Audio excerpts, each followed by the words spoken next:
오늘 말씀의 제목은 왜 일어났는가? 왜 일어났는가라는 제목으로 하나님 말씀 보겠습니다. 지난 시간에 제가 이제 약간 감기 기운이 있어서 목이 많이 잠겼어요. 여러분들이 알아채셨는지는 모르겠지만, 근데 이번 주는 거의 다 나서 목이 아주 상쾌합니다. 그래도 오늘 힘차게 찬양하고 힘차게 말할 수 있는 것이 얼마나 참 기쁜 일인가. 마치 성전 미문 앞에 앉아있던 걷지 못하는 자가 일어나 성전으로 들어가는 것처럼 이렇게 시원하게 말을 하는 것이 얼마나 좋은가. 오늘 이렇게 예배를 진행하면서 그런 느낌을 받았습니다. 우리 안에도 이런 귀한 은혜가 오늘 있기를 주님의 이름으로 축원합니다. 지난 시간 우리는 날 때부터 걷지 못하던 사람이 성전 미문 앞에서 구걸할 때 베드로가 은과 금은 내게 없으나 내게 있는 것으로 너에게 주노니 나사렛 예수의 이름으로 일어나 걸으라 라고 말하자. 그리고 붙잡아 일으키자 곧 일어나 걷게 되었다. 근데 이 걷게 되었다는 것이 걸으며 뛰기도 하며 성전 안으로 들어가 하나님을 찬미했다라고 한 이 사건, 여기서 이 사람이 일어난 이 사건을 우리는 이사야서 35장에 그때는 저는 자가 사슴처럼 뛸 것이다 라는 이 뛰어오르다의 이 말씀이 성취된 사건이다 라고 했습니다. 그래서 사슴이 튀어오르듯이 이 사람이 으쌰 하고 일어난 게 아니라 튕겨오르듯이 깡총 뛰어오른 그 모습이다라고 했습니다. 이것은 언약의 성취다. 구약에 말씀하신 그 예언이 성취된 말씀이다라고 했습니다. 그러나 이 사건을 단지 한 장애인을 일으킨 기적으로만 봐서는 된다 안 된다? 안 된다라고 말한 거예요. 왜? 안 돼. 이 사건이 사도행전 2장의 초대교회의 나눔 공동체를 통해서 하나님의 나라가 이미 교회로부터 교회 안에서 시작된 그 다음 일어난 첫 번째 사건으로 봐야 된다. 그리고 이 사건의 결론인 4장 후반부로 가면요, 거기서 이제 이 사건이 마무리가 되는데 거기서 다시 교회 안에 나눔 공동체가 이어가고 있음을 다시 반복해서 보여준단 말이에요. 성경이 그렇게 말씀하고 있음을 보면서 이것은 하나님 나라가 교회를 통해서 시작되었고, 그래서 성전으로 들어갈 수 없었던 자가 어떻게 성전 안으로 들어가게 되었는가를 보여주는 놀라운 사건으로 봐야 된다라고 했습니다. 여러분, 누가복음이나 사도행전을 볼 때 꼭 이 키워드, 특별히 누가복음은 하나님 나라, 그리고 사도행전으로 오면 하나님 나라와 교회, 이것을 놓치지 말아야 된다라고 했습니다. 그래서 하나님 나라가 어떻게 이루어졌고 어떻게 시작이 되었고 어떻게 이어가고 있는가, 그것이 무엇을 통해서? 교회를 통해서 이어지고 있는가를 보여주는 사건이다라고 했습니다. 이 기적에 충격을 받은 군중들이 솔로몬 행각이라 하는 행각으로 몰려들어서 그 나은 사람이 붙잡고 있는 베드로와 요한을 쳐다봅니다. 아마도 모두가 어떻게 이런 일이 일어날 수 있었는가 하고 묻고 싶었을 겁니다. 오늘날에도 누군가가 이런 기적을 경험한다면 여러분은 어떻겠어요? 여러분들조차도, 우리조차도 그 방법으로 어떤 방법으로 기적을 경험했는가에 관심 갖지 않겠습니까? 아니, 그 사람이 눈을 보게 됐대? 어느 기도원이야? 이런 거 묻지 않겠습니까? 그 기도해서 고친 사람, 그 목사님이 누구야? 그 치유자가 누구야? 어디로 가면 그렇게 될 수 있어? 라고 관심을, 온통 거기에 관심을 갖지 않겠습니까? 그러나 베드로는 정작 어떻게가 아니라, 너희가 관심을 가져야 되는 것이 어떻게가 아니라 왜 이 사건이 일어났는가. 따라서 합시다. 왜 이 사건이 일어났는가. 이것에 관심을 가져야 된다라고 설교를 시작합니다. 이건 속임수나 사람의 능력으로 나타난 것이 아니다. 구약의 예언을 이루시며 사람들을 회개와 구원으로 부르시는 하나님의 언약의 성취다 라는 설교를 하게 됩니다. 오늘 제목이 뭐였죠? 왜 일어났는가? 왜 일어났는가?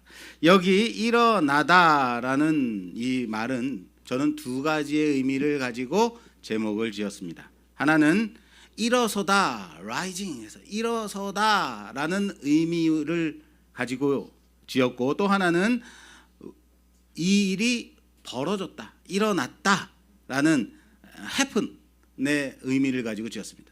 다시 말해서 하나님은 왜 그를 일으키셨는가? 그리고 왜 이 일이 지금 일어나야만 했는가에 관심을 갖고자 하는 거예요. 그래서 오늘 이 두 가지 의문에 대한 대답을 얻는 귀한 시간 되기를 주님의 이름으로 부탁합니다.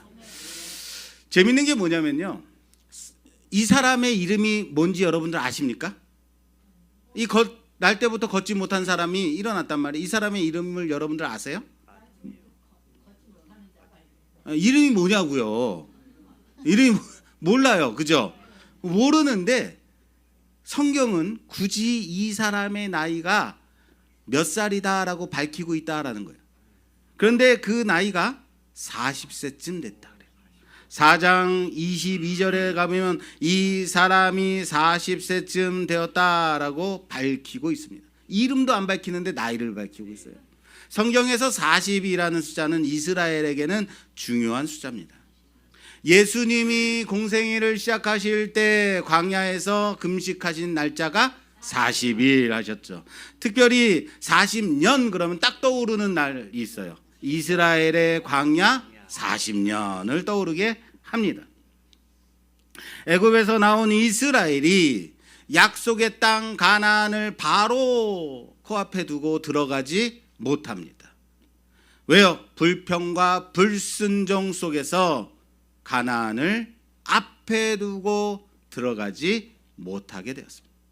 40년의 시간, 그래서 광야에서 40년을 보내게 돼요.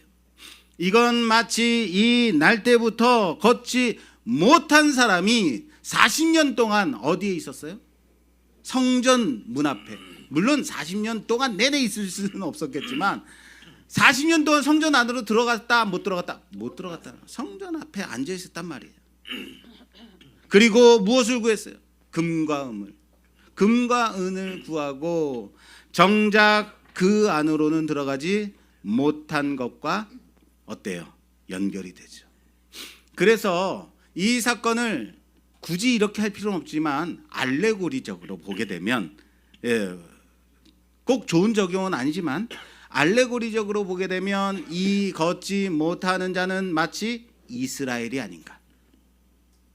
그리고 스스로는 하나님 나라를 구하지 않았지만 굳이 어떻게 해서든지 들어가려 하지 않고 구걸만 하던 이 사람. 그러나 하나님께서는 주권적으로 역사하셔서 그를 일으키시고 마침내 그를 성전 안 예배 자리로 들어가게 하셨음을 믿으시길 바랍니다. 여러분 생각해 보세요. 이 사람이 걷지 못했던 사람이 낫게 된 것이 무엇 때문이죠? 이 사람이 낫게 된 것이 믿음이 있었기 때문인가요? 아니면 걷게 해달라고 간절하게 기도했기 때문인가요? 일반적으로 우리들은 믿음이 있어야 된다고 하고 기도해야 된다고 그러잖아요. 근데 이 성전 미문 앞에 있던 장애인에게는 이런 부분이 있어요, 없어요? 보이지가 않습니다. 이도 저도 아니란 말이에요. 그는 단지 무언가 물질을 구했을 뿐입니다.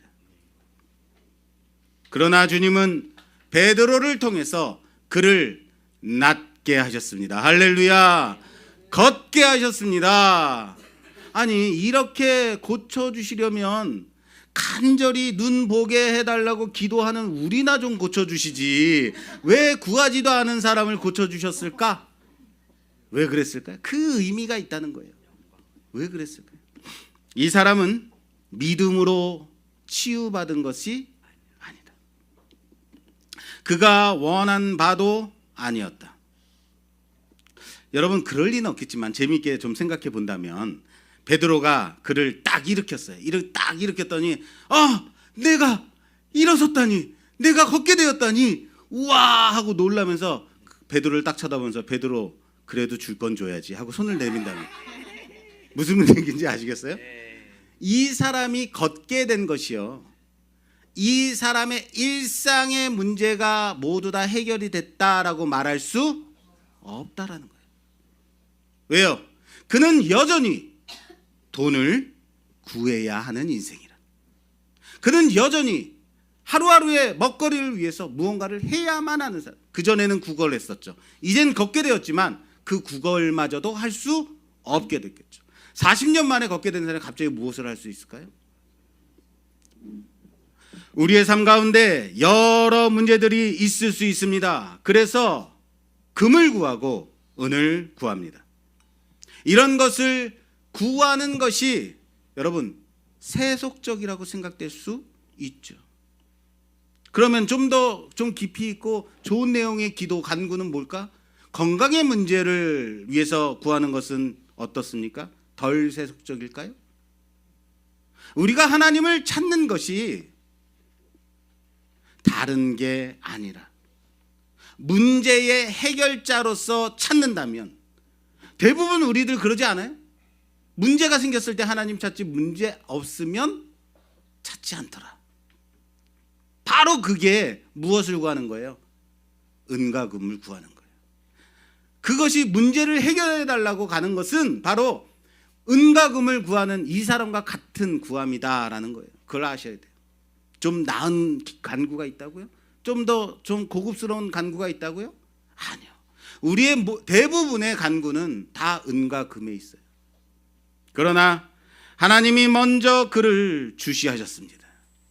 일으키셔서 세우셨습니다. 이것은 아무 대가 없이 베푸시는 하나님의 주권적인 은혜라는 사실을 믿으시길 바랍니다. 생각해 보십시오. 우리 또한 하나님의 나라를 간절하게 구해서 여기 교회에 나와 있는 사람인가요? 여러분들이 정말로 하나님의 나라를 구하기 위해서 이 자리에 앉아 있었던가요? 그래서 구원받았다고 하는 건가요? 아니에요. 우리는 하나님 나라에 관심이 없는 자들입니다. 솔직히. 그럼에도 하나님이 먼저 예수 그리스도를 통하여서 구원과 회복을 베푸셨습니다. 우리가 여전히 죄인임에도 불구하고 그 아들을 보내어 우리를 위해 우리의 죄값을 대신 치르게 하셨습니다. 우리가 구하지 않았음에도. 구약의 역사가 다 뭐예요? 하나님은 너희가 언제 내가 주는 언약을 진심으로 사모했더냐, 이거 아니에요? 광야에서 불평 그리고 원망, 금송아지를 붙들었던 자들 아니냐. 그래도 나는 너희에게 약속의 땅을 주노라. 이게 하나님이 아니신가요? 이 걷지 못한 자도 아무 자격 없이 구원받은 것입니다. 그것이 이스라엘의 모습이며 바로 우리들의 모습임을 고백하기를 바랍니다. 베드로는 이 사람이 어떻게 낫게 되었느냐를 궁금해하는 군중들에게 구약의 예언이 어떻게 이 사람을 통해서 성취되고 있는지를 설교를 통해서 합니다. 제일 어려운 게 뭐냐면요, 성경에 나와 있는 설교를 제가 다시 설교해야 될 때가 제일 어려워요. 가뜩이나 어려운데 그 설교를 다시 설교를 해야 되다니. 오늘 그래도 인내를 가지고 함께 세 가지로 한번 보겠습니다. 자, 오늘 본 말씀 12절에서 15절까지 봉독해 주시겠어요? 베드로가 이것을 보고 백성에게 말하되 이스라엘 사람들아, 이 일을 왜 놀랍게 여기느냐? 우리 개인의 권능과 경건으로 이 사람을 걷게 한 것처럼 왜 우리를 주목하느냐? 아브라함과 이삭과 야곱의 하나님 곧 우리 조상의 하나님이 그의 종 예수를 영화롭게 하셨느니라. 너희가 그를 넘겨주고 빌라도가 놓아주기로 결의한 것을 너희가 그 앞에서 거부하였으니 너희가 거룩하고 의로운 일을 거부하고 도리어 살인한 사람을 놓아주기를 구하여 생명의 주를 죽였도다. 그러나 하나님이 죽은 자 가운데서 그를 살리셨으니 우리가 이 일의 증인이라. 아멘. 아멘. 베드로의 설교는 이겁니다. 우리 경건이나 능력이 아니라 예수의 이름으로 일어난 것이다. 그러나 너희가 살인자를 살리고 그를 죽였다. 여기서 콱 막히죠. 그러나 하나님은 그를 살리셨다. 이 일에 우리가 증인이다. 할렐루야. 이 일에 우리가 증인이다. 예수 그리스도의 부활을 목격한 우리가 증인이다 라고 말하고 있습니다. 그러므로 회개하고 돌이켜 죄사함을 받으라. 이렇게 외치죠. 구약에서 이스라엘은 불순종으로 광야 40년을 돌았지만 회개할 때마다 하나님은 그들을 받아들이셨죠. 다시요. 광야 40년 동안 그들은 항상 하나님께 불순종했다고요. 그래서 하나님을 떠났지만 그들이 회개할 때마다 어떻게 했어요? 그들이 하나님께 돌이킨 게 아니라 사실은 하나님이 돌이키신 거예요. 하나님이 그들을 버리시지 않고 그들이 잘못했습니다 하면 그래 하고 돌이키셨단 말이에요. 하나님이 돌이키.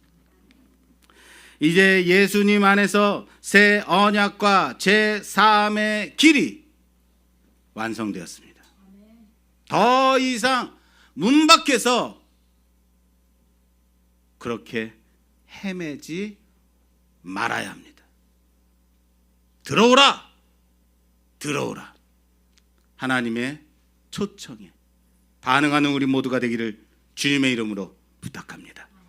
베드로는 그들의 죄를 지적하고 있습니다. 그러면서 동시에 하나님의 자비하심을 강조합니다. 볼까요? 17절에서 20절까지 봉독해 주세요. 형제들아, 너희가 알지 못하여서 그리하였으며 너희 관리들도 그리한 줄 아노라. 그러나 하나님이 모든 선지자의 입을 통하여 자기의 그리스도께서 고난 받으실 일을 미리 알게 하신 것을 이와 같이 이루셨느니라. 그러므로 너희가 회개하고 돌이켜 너희 죄 없이 함을 받으라. 이같이 하면 새롭게 되는 날이 주 앞으로부터 이를 것이요 또 주께서 너희를 위하여 예정하신 그리스도 곧 예수를 보내시리니. 아멘. 자, 우선 베드로의 설교 요지는 이겁니다. 너희와 너희 관원이 그리스도를 죽인 것이 죽이려고 한 것이 아니라 몰라서 그런 것이다 라고 말하고 있어요. 그러나 그것 때문에 두려워하거나 주저하지 말라라는 얘기죠. 왜냐하면 예수님이 고난을 받으시고 죽으신 것은 이미 선지자들로부터 말씀하신 예언, 그 말씀의 성취, 그것 때문에 그것을 이루려 하시기 때문이다라고 설명을 하고 있는 겁니다. 여러분, 그렇다면 베드로가 이들을 초청하기 위해서 지금 말하는 바는 그 해결책이 무엇인가라는 거예요. 너희가 죽인 그분이 바로 메시아다라고 말을 하면서 너희가 죽였다. 너희 관원들이 죽였지 않느냐.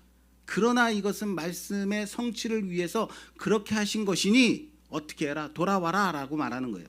베드로는 강력하게 외치고 있습니다. 그러므로 너희가 회개하고 돌이켜 너희 죄 없이함을 받으라. 따라서 하세요. 너희 죄 없이함을 받으라. 죄 없이함을 받으라고 하고 있어요. 죄 없이함을 받는 겁니다. 중요한 것. 이게 해결책이에요. 여러분, 기독교는 항상 여기부터 시작이 돼요. 죄사함. 그리스도를 고백하고 죄사함을 받는 회개. 자, 여러분 생각해 보세요. 이스라엘이 지금 지은 죄가 뭐겠습니까? 베드로의 설교를 통해서 그러면 이스라엘이 회개해야 될 죄가 뭘까요? 하나님이 보내신 메시아를 자신들이 죽인 것. 그만큼 큰 죄가 어디 있겠습니까? 너희 죄 없이함을 받으라 라고 말할 때 그러면 우리는 보통 어떤 걸 생각해요? 여러분들께 여러분 죄사함 받으셔야 됩니다. 그러면 우리는 뭘 생각하냐면 어쩌냐게 누군가와 싸운 거, 거짓말한 거, 그렇죠? 남을 미워한 것, 내가 지은 죄, 이런 죄, 저런 죄, 심지어 어거스틴은요, 갓난아기 때 엄마의 젖꼭지를 물은 죄까지도 회개했다라고 합니다. 교회 나와 새신자 교육을 이제 받거나 성경 공부를 하게 되면 그때 먼저 듣는 말이 뭔지 아십니까? 당신은 죄인입니다. 따라서 합시다. 당신은 죄인입니다. 이런 말하면 당신 죄인이야 라고 말하면 어때요? 기분이 좋아요? 좋으세요? 아니, 네가 나를 언제 봤다고 나한테 죄인이라 그래? 뭐 이럴 것 같지 않습니까?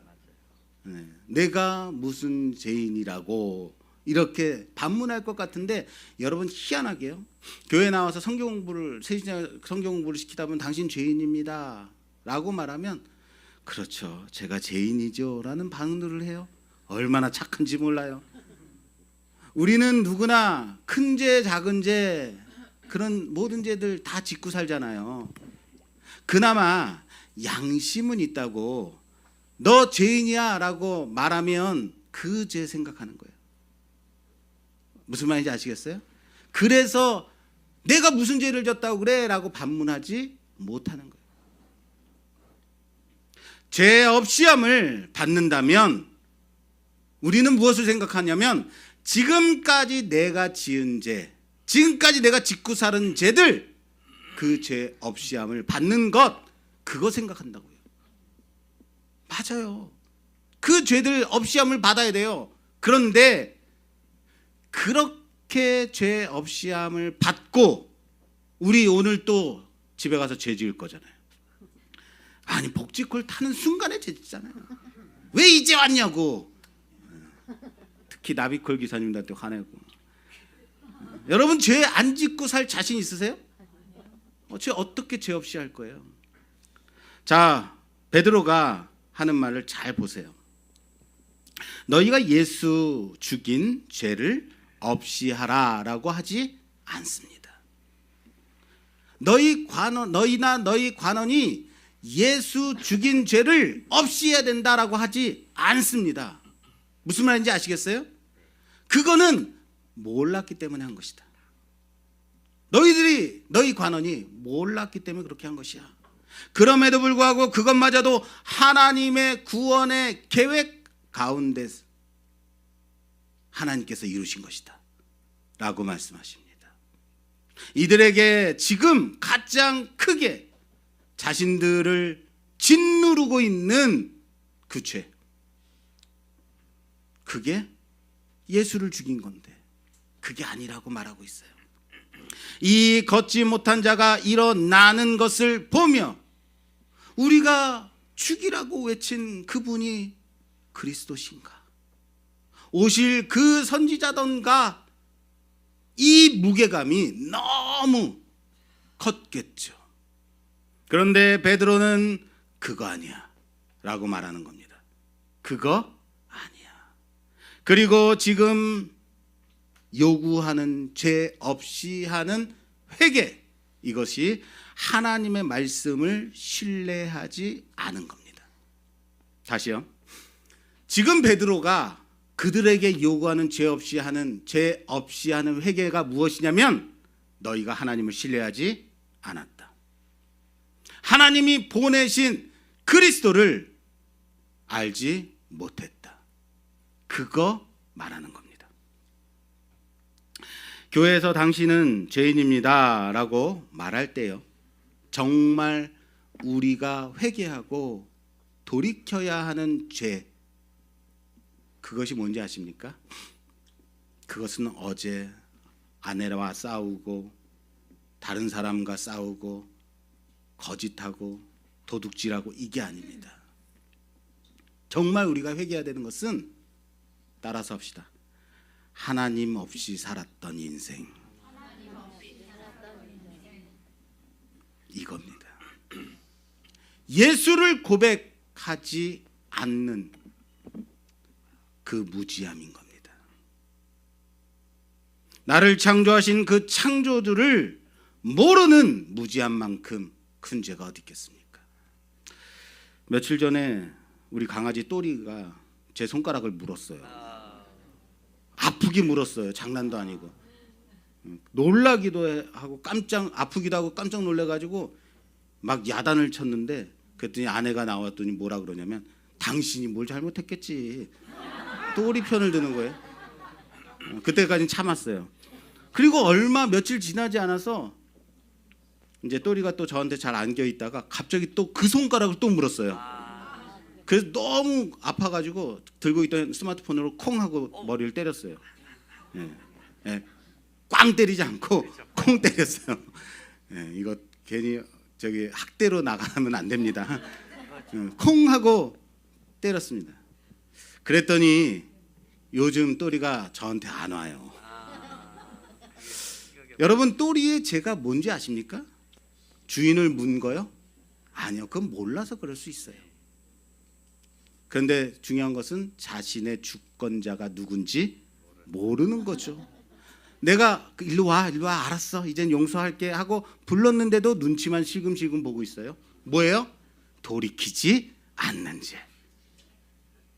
이게 그렇지, 또리 생각에 그렇지, 내가 주인을 문 건, 주권자를 문 건 잘못한 거지, 돌이켜야지, 제가 잘못했습니다 하고 나와야 되는 건데요, 당신이 나를 학대했잖아요로 가면 그게 뭐예요? 그게 죄인 거예요. 회개하지 않는 또리. 자, 베드로가 말한 회개는요, 단순한 우리가 왜 죽였을까 하는 후회가 아니라 하나님의 뜻을 받아들이고 예수 그리스도를 그리스도로 인정하는 철저한 삶의 태도의 변화, 삶의 방향의 변화를 말하는 겁니다. 아시겠어요? 그리고 베드로는 이제 마지막 주제를 가지고 설교를 합니다. 신명기 18장을 인용해서 모세가 예언한 너희 형제 중에 나와 같은 선지자, 모세가 예언한 겁니다. 나와 같은 선지자가 일어날 것이다. 그것이 예수님이다 라고 선포합니다. 이로써 단순한 기적이 아니라, 이 사건이 단순한 기적이 아니라 장애인을 일으킨 사건이 아니라 이 사건이 메시아 시대의 표징이다 를 보여주는 겁니다. 여러분, 신명기 18장 말씀은요, 참 선지자와 이방의 복술자, 점술가를 대조해서 말하고 있습니다. 참 선지자는 하나님의 말씀을 전하는 자, 이것이 참 선지자입니다. 복술가, 점술자, 미래를 점쳐서 뭐 하는 거예요? 인간의 유익을 구하는 자죠. 여러분, 오늘날도 많은 사람들이 하나님을 마치 점쟁이처럼 이용하고 있지 않는가? 심지어 성직자마저도 하나님을 무슨 자신의 도구인 양 사용한다고요. 정치적으로 이용하더라고요. 하나님을. 그거는 신앙이 아닙니다. 이방의 점술이나 역술, 점치는 것과 무슨 차이가 있어요? 우리는 이런 질문들을 하기도 합니다. 기도라는 포장으로요. 하나님, 제가 이 사업 해야 될까요? 말아야 될까요? 하나님, 이번 시험에서 붙게 해주시면 제가 정말로 열심히 신앙생활 하겠습니다. 하나님과 거래하죠. 하나님, 좋은 사람 만나게 해주세요. 심지어 좋은 지원사까지도요. 그러나 하나님은 우리의 필요를 채워주시는 분이시지만 그분의 뜻을 우리의 욕망을 위한 도구로 사용해서는 된다, 안 된다? 안 된다. 하나님의 뜻을 이루기 위해서 우리의 기도가 필요한 거지, 나의 뜻을 이루기 위해서 하나님을 가져오면 된다, 안 된다? 안 된다. 그게 복술이고 그게 점술이라고요. 나의 욕망을 위해서 사용하는 것. 반면 참 선지자는 하나님의 뜻을, 말씀을 듣는 자입니다. 참 선지자는 누구라고요? 하나님의 뜻을, 하나님의 말씀을 듣는 자. 먼저 선지자가 들어야 돼요. 그리고 그 하나님의 들은 그 말씀, 그 뜻을 그대로 전하는 자, 이 사람이 참 선지자입니다.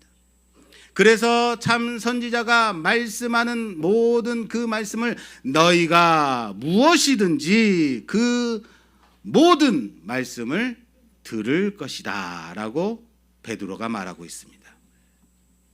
우리는 참 선지자이신 예수님의 그 말씀을 듣는 자가 되어야 됨을 믿으시길 바랍니다. 말씀을 듣는 자 되기를 주님의 이름으로 축원합니다. 신명기 18장 15절 말씀 제가 다시 한번 봉독하겠습니다. 내 하나님 여호와께서 너희 가운데 내 형제 중에서 너를 위하여 나와 같은 선지자 하나를 일으키시리니 너희는 그의 말을 들을지니라. 따라서 봅시다. 너희는 그의 말을 들을지니라. 그러면 너희가 뭐가 되는 거예요? 참 선지자가 되는 거예요. 하나님은 시내산에서 큰 음성과 불 가운데서 이스라엘에게 말씀하셨습니다. 이스라엘은 그 듣는 음성을 감당하지 못하고 모세에게 대신 전해달라고 했습니다. 그래서 하나님이 모세에게 전해주십니다. 이거예요. 참 선지자. 우리는 하나님의 음성을 들을 능력도 방법도 없다고요. 감당할 수가 없다고요. 그래서 모세를 통해서 전달해달라고 했어요. 그랬더니 하나님께서 하시는 말씀이, 그래, 앞으로 그때에 내가 모세와 같은 선지자를 세워서 너희에게 주노라. 너희를 위하여. 그때 너희는 그의 말을 들을지니라. 그래서 이후로 이스라엘은 메시아가 오실 것임을 믿는데 그 메시아가 하나님이 모세에게 언약하신 그 모세와 같은 선지자라고 생각하고 기다리게 되었습니다. 그 선지자를 기다렸다고요. 여기 그 선지자 하면 사람들이 복음서에서 예수님께 당신이 그 오실 그 선지자입니까? 라고 묻는 본문과 연결이 돼요. 자, 볼게요. 요한복음 1장 21절에 보면 세례 요한에게 사람들이 나와서 당신이 오실 그 선지자입니까? 라고 묻는 장면이 나오죠. 또 있습니다. 예수님께 직접적으로 예수님의 사역을 보면서 그 선지자일까라고 묻는 장면도 나와요. 요한복음 6장 14절. 그 사람들이 예수께서 행하신 이 표적을 보고 말하되 이는 참으로 세상에 오실 그 선지자. 요한복음 7장 40절 말씀에 이 말씀을 들은 무리 중에서 어떤 사람은 이 사람이 참으로 그 선지자라 라고 말한다. 사람들은 볼 때마다 예수님이 그 선지자인가, 그 선지자인가, 이렇게 유대인들은 신명기 18장에 약속되어진 모세 같은 선지자, 그를 기다렸어요. 그가 메시아 또는 그 선지자임을 믿고 기대하고 기다렸다. 주님이 그 선지자인가? 라고 물었습니다. 당신이 그 선지자입니까? 이 사람이 그 선지자인가? 물었습니다. 그리고 오늘 본문에서 베드로는 설교의 마무리로 예수님이 너희가 물었던 바로 그 선지자다 라고 증언하고 있습니다. 복음서에서 사람들이 던졌던 의문, 당신이 그 선지자인가에 대한 명확한 대답이죠. 그리고 이 걷지 못했던 사람을 치유한 사건을 통해서 구약의 언약이 이사야서 35장 말씀과 신명기 18장에 이 말씀이 실제로 성취되었음을 보여주며 사람들에게 회개를 촉구합니다. 죄 없이 하는 회개를 촉구하고 있습니다. 광야 40년을 돌면서 언제 너희가 약속의 땅 달라고 했느냐? 그럼에도 불구하고 하나님은 먼저 찾아오셨고 우리가 언제 그 선지자를 사모했느냐? 심지어 그를 죽였을 때조차도 하나님은 예수님을 메시아로 보내셨음을 지금 이 표적을 통해서 너희가 그분을 믿을 수 있도록 하셨다라고 말씀하고 있습니다. 우리는 어떻습니까? 그들은 유대인들은 예수를 죽였지만 우리는 어떻습니까? 우리는 안 죽였다고요. 나는 정말 예수님을 바로 그 선지자 곧 내 삶의 주인으로 믿고 섬기고 있습니까? 복음서의 군중처럼 막연히 정말 예수님이 메시아일까? 의심만 품고 있는 자는 아닌가 점검하길 바랍니다. 베드로는 단호히 말합니다. 예수님이 곧 그 선지자이시다. 날 때부터 걷지 못했던 그 사람은 믿음도 없었고 원하는 것도 달랐지만 예수 이름으로 완전히 새로운 삶을 얻게 되었습니다. 마찬가지로 우리 또한 자주 당장의 은과 금 필요한 것을 구하는 자들입니다. 그러나 하나님은 우리가 구하지 않은 더 큰 은혜까지도 베푸시는 하나님이심을 믿으시길 바랍니다. 너희가 언제 내 나라를 진정으로 사모했더냐? 그래도 나는 먼저 은혜를 베푸노라. 이 말씀 앞에 우리의 시선이 그 선지자 예수님께 고정돼야 함을 믿으시길 바랍니다. 이제 이런 질문을 우리 자신에게 좀 던져봤으면 좋겠어요. 나는 문 밖에서 나에게 필요한 은과 금만 구하고 있는 자는 아닌가? 하나님 취업만 해결해 주신다면, 하나님 이 우리 가정의 문제만 해결해 주신다면, 나는 40년째 성전 문 앞에서 머물러 있는 자는 그 사람과 같은 자는 아닌가? 오랫동안 교회 다녔어도 진짜 예배한 진정한 예배자로 회개를 진정한 예배자로 세워지지 않고 회개를 미루며 신앙의 문턱에서 맴도는 그런 신앙인은 아닌가? 광야 40년간 돌듯이 불평불만 원망 낙심만 하고 살고 있는 자는 아닌가 점검하십시오. 나는 정말 성전 안에서 예배하는 기쁨과 자유함을 누리는 자인가? 점검하기를 주님의 이름으로 부탁합니다. 우리의 문제 해결 방식, 기적의 하우, 어떻게가 거기에만 관심을 두지 마십시오. 정작 하나님은 왜 이 일이 일어나야만 했는지 우리로 하여금 보기를 원하십니다.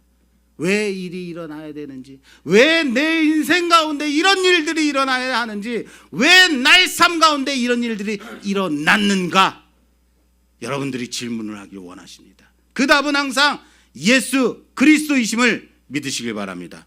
우리가 그 선지자 예수께 인도받기를, 죄사함과 이제 하나님을 인정하고 예수님을 신뢰하며 살아가기를 원하십니다. 그것이 하나님의 구원의 역사입니다.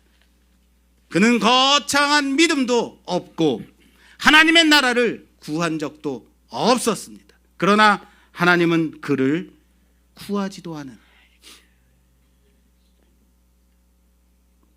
불가항력적인 은혜로 일으키셨습니다. 마침내 성전 안에서 찬양하고 예배드리는 자로 만드셨습니다. 우리도 이 말씀 앞에서 작은 문제 해결한 하나님으로 믿지 마시고 하나님이 더 크게 계획하신 그 구원의 역사 속에 내가 있음을, 이제는 그 성전 안으로 들어가 하나님의 은혜 가운데 뛰어노는 예배자 되기를 원하시는 그 하나님의 은혜를 믿고 그 하나님께 나아가는 우리 모두가 되기를 주님의 이름으로 부탁합니다. 오늘 우리가 비록 그 사람처럼 소망도 없고 금과 은만 있으면 된다라고 생각할지도 모르겠습니다. 그러나 예수님은 훨씬 더 큰 은혜, 죄사함과 영적 회복을 베푸실 수 있습니다. 그분이 일어나 걸으라, 일어나 걸으라 라고 말씀하셨을 때 우리의 한 세대 40년 같은 오랜 방황도 약속의 땅으로 연결될 것임을 믿으시기 바랍니다. 이제는 어떻게가 아니라 무엇을 물으시라고요? 왜를 묻는 자로 살아가는 우리 모두가 되기를 주님의 이름으로 축원합니다. 축원합니다.